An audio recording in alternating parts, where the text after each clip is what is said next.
Ito po yung kasulukuyang nire-repair ng mga taga-Kalanto. Wash out po ito ng mga nakaraang bagyo. So na yung repair nila. So lalagyan ito ng concrete at ng kawayan na may net para na uli sila makapag-ayos ng mga fish pond nila. So, let's go. Ako po si Minantropo Nila, Pangulo po ng Kalantog Peace and Farmers Association. Yung pong 2 taon na yun, lahat po ng member wala hong income. Dahil po sa ito yung nagiging problema namin, hindi nakokontrol niya yung paglaki ng tubig.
Kaya itong mga nilagay namin ito, yung sa 2.2, yun na po yung sukat na mas mataas pa. Na nakanibil na ron. Ito po ay bago sumapit yung itong June, tapos na po ito. Itong 300 na ito. At makakalipat na po sila doon para sa 500. Mas madali na po yung kasi yun ay, kumbaga, iba yung... Repair na lang po yun. Dagdag repair. Totally po talaga, wash out po talaga. Parang nag-umpisa po ito sa bago eh. Malaking tulong po ang naibigay ng club ng Rotary Club of Lucena, University District. At saka po yung partner ninyo na South Ganito Pyeongtaek. kahaba yung kawayan. Nilulubog nila dito ito. Tapos nilalagyan ng net.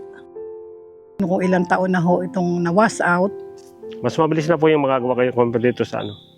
Na tumagal dito kasi ito totally talagang ubos. Nagsimula sa umpisa. Hindi na ho kami makakaperwisyo sa aming mga kalapit dahil ito ho ang pinagmumula ng simula ho doon sa kabila kaliwa kanan. Ito ho ang pinagmumula ng pagtaas ho ng tubig, pag high tide.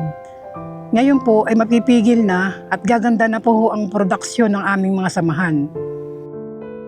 Concrete na bagong nilagay natin ngayon. Mas effective po yan. Maintain na niya na maano yung lupa, mapipigil. Yung na kanya ilalagyan na lang ng concrete, tsaka konti dagdag na lupa, yun na lang po yung halos repair na lang po yun doon. Yung area niya na gilid na lagyan ng concrete.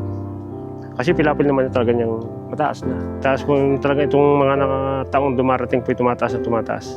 Kasi yung sa kalendaryo yung dating 2.0, naging 2.1, may 2.2 pa. Maraming salamat po sa Rotary International at sa Rotary Club of Lucena University District at sa Rotary Club